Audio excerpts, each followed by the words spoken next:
zakaj menite, da Trst pa Celovec več nista, vsaj po mojem mnenju, nista več kulturni središči? Izgubljata to. Včasih je Trst bil, celo v socializmu je bil večje kulturno središče kot z večjim pomenom. No. Vsi poznamo Župančičev vers v času pred prvo slovensko kulturno središče. Ja, vsi poznamo Župančičev vers iz soneta Zemljevid pred prvo svetovno vojno, ko napiše: kaj bo z vami vi mejniki štirje, Celovec, Maribor, Gorica, Trst. Zahvaljujoč našemu majstru je vsaj Maribor ostal od teh mejnikov slovenski. Pa še ena reč me v tej konstelaciji čudi in na nek način navdušuje. V Mariboru smo začeli izdajati prvi politični časopis Slovenski narod 1868. Drugi smo za Trstom ustanovili čitalnico. To, da je tu začel izhajati slovenski časopis, je v bistvu neverjetno. Kot rečeno, v Trstu, zlasti v okolici, je bilo ne vem kolikokrat več Slovencev kot v Mariboru. V Mariboru je bilo okoli 20.000 prebivalcev, 20.000 Nemcev, 5.000 Slovencev. In je Trst za svojo revijo, časopisom Edinost, za svojim literarnim bogatstvom, z društvi bil kulturno središče. Ni čudno, da je hodil Cankar predavati v Trst.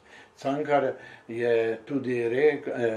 je citiral Tavčarja, ki je rekel: Ljubljana je srce Slovenije, toda Trst so pljuča, ki nam pošilja nov zrak, novo energijo in tako dalje. Drži, enako pa Celovec, kjer je izhajal Slovenski glasnik, Celovcu je šel prvi slovenski roman, Deseti brat, in tako dalje in tako dalje. Ljubljana je itak ni bila pod takim udarom nemštva, čeprav je bila, ampak ni bila pod takim udarom. Tako da je vprašanje, zakaj so ta mesta kultura usahnila, ni pa treba dosti biti učenjaka, da veš, da so mirovne pogodbe po prvi svetovni vojni v Parizu in seveda zvitost in nasilje in že tudi nacizem Italijanov dosegel, da ne samo, da so dobili Trst, ampak da so dobili 1/3 Slovenije, na Koroškem pa smo s plebiscitom izgubili Celovec.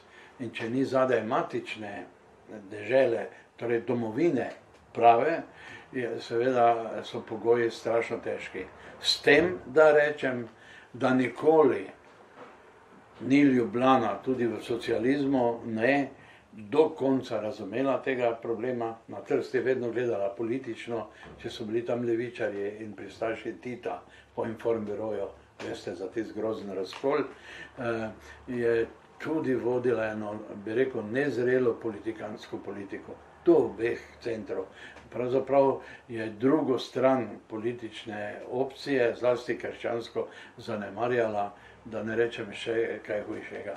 In se je zgodilo, kar se je pač zgodilo. Naj povem, da pa so zlasti Tržačani tudi malo razočarani nad novo državo Slovenijo, ki tudi jih, bi si drzno reči, ne razume celotnega problema, v resnici pa jo finančno in tako dalje dopušča, da propadajo ustanove, kakor je na primer gledališče, ki je zelo nazadovalo. Toda kapo dol, dobili smo Narodni dom nazaj, upajmo, da bo to dalo novega poleta. Stane tudi kar nekaj pesnikov in pisateljev je tam, Mrmolja, Maričuk, Pangerc, bil še Verč, Košuta, Marko Kravo sem menda imenoval, ki je zelo integriran slovensko družbo, je bil predsednik pisateljev, predsednik Pena, tako da vseeno ni razloga, da bi ravno obupavali.